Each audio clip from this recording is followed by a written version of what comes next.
ये भगवान दत्तात्रेय आश्रम में ये भगवान दत्तात्रेय जी की जयंती है, उनका जन्मोत्सव है।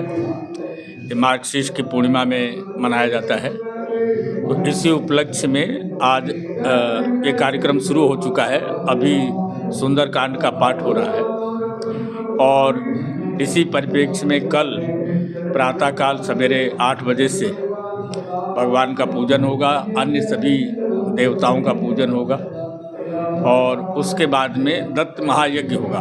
भगवान दत्तात्रेय जो हैं, हमारे 24 अवतारों में भगवान दत्तात्रेय की गिनती है और ये माता अनुसुईया और महर्षि अत्रि के पुत्र के रूप में इन्होंने अवतार धारण किया। ये भगवान विष्णु के ही अवतार कहलाते हैं, लेकिन इसमें तीनों देवताओं की शक्ति समाहित है। तो इनका और ये हम सभी सन्यासियों के सिरमौर हैं।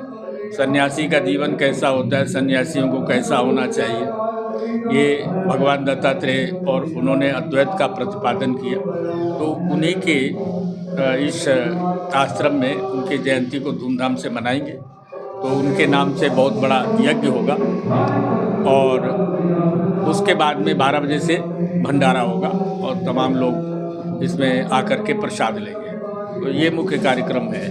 तो हर साल मनाते हैं इस बार? ये हर साल मनाते हैं। ठीक है। तो इसके अलावा और भी आयोजन होते हैं यहाँ पे? हाँ, एक मुख्य आयोजन हमारा बैसाख की पूर्णिमा में होता है।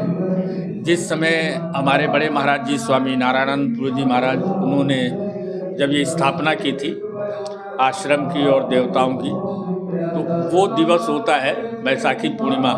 तो वो भी हम लोग बड़ी धूमधाम से हर वर्ष मनाते हैं और ये भगवान दत्तात्रेय जी की जयंती है। तो इसको भी हम बड़े उत्साह और प्रेम से मनाते हैं, श्रद्धा के साथ मनाते हैं। तो धर्म से लोगों का जो है थोड़ा ध्यान उठता जा रहा है धार्मिक, उससे क्या अपील करेंगे शहरवासियों से कि ज़्यादातर अपना परमात्मा में ध्यान रखें? जहाँ तक मैं समझता हूँ, धर्म को लोग समझ नहीं पा रहे हैं।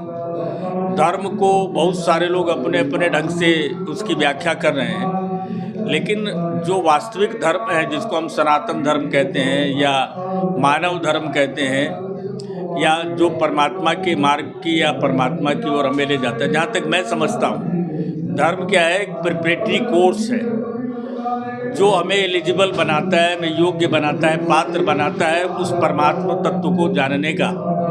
उसको भूल करके लोग बाहरी बाहरी चीज़ों में लगे, इसलिए लोग भटकते जा रहे हैं। तो मैं तो ये कहना चाहूँगा कि ज़्यादा से ज़्यादा लोग धर्म को उसके वास्तविक स्वरूप में जानें और ऐसे जो महापुरुष हुए हैं, उन्होंने जो शिक्षाएं दी हैं, जो ज्ञान दिया है, उसका लोग चिंतन करें, अध्ययन करें, स्वाध्याय करें। अभी स्थिति ऐसी है कि लोगों ने पढ़ना तो बिल्कुल बंद कर दिया है। अब स्वाध्याय नाम की चीज़ नहीं रहती, तो इसलिए भी लोग अपनी चीज़ों से दूर होते जा रहे हैं। तो हमारा ये प्रयास, इन छोटे छोटे कार्यक्रमों के द्वारा भी हमारा प्रयास यही है कि लोग अपने धर्म को जानें, समझें और उस पर चलें, ताकि हमारे समाज में जो इस समय अवनति दिखने में आ रही है, जो एक तरह का पतन दिखने में आ रहा है, उसमें रुकावट हो और लोग फिर से अपने स्वरूप में आए, मानवता का विस्तार हो, मानवता जगे और जो हमारी संस्कृति है, जो हमारे ऋषि मुनियों ने हमें दिया है, उसका प्रचार प्रसार हो और उसको लोग अपनाएं। दत्तात्रेय जी महाराज ने तो बहुत सारे गुरु बनाए थे, तो उनका मुख्य उद्देश्य क्या रहा इसके पीछे? सभी चीज़ों में गुरु को देखिए, भगवान दत्तात्रेय जी ने ये कह करके एक तो ये संदेश दिया कि अगर आप जागरूक हैं, अगर आप अंदर से जागरूक हैं, तो ये जो विश्व है, ये विश्व ही वास्तव में विश्वविद्यालय है।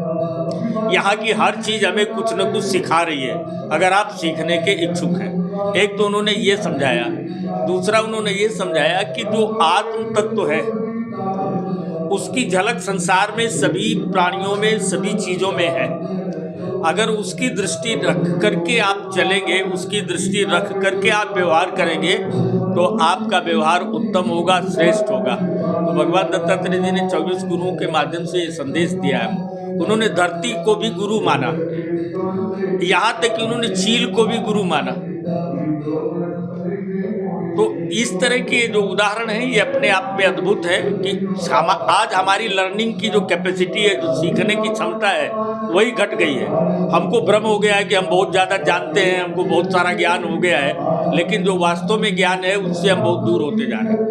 तो भगवान दत्तात्रेय की अगर ये सीख मानेंगे तो शायद हमारा ध्यान जाए कि हम धरती से क्या सीख सकते हैं, हम आकाश से क्या सीख सकते हैं, हम पानी से क्या सीख सकते हैं, हम अग्नि से क्या सीख सकते हैं। ये सब चीज़ें कुछ न कुछ हमें सिखा रही है, तो वो चीज़ें हमको अपने जीवन में अपनानी चाहिए।